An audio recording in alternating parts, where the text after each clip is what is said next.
Two tricks for carpal tunnel syndrome. For number one, look at the neck as the source of it. Carpal tunnel is a double crush injury beginning in the neck. Now you got muscles on the back, muscles on the front. We're called flexors and extensors.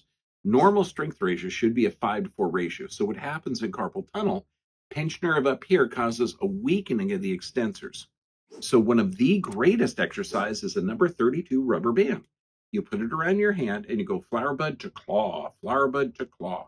So you'll do this all day long. Now, you don't want to have the fingers going up, so they're going bye-bye.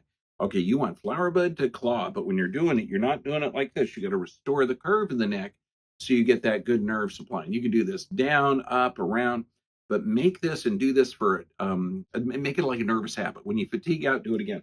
Now, for real pain, the way to do it is you're going to put your thumb and pinky together. And this is better than any brace because a brace will limit motion. You limit motion, what does that do? If you got a muscle imbalance, it makes it worse.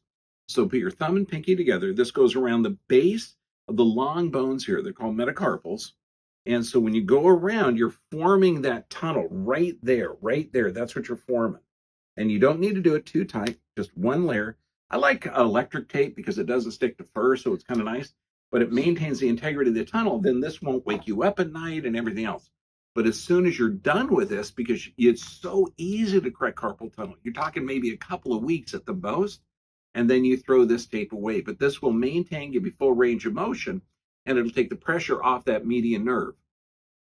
Carpal tunnel, solution begins in your neck.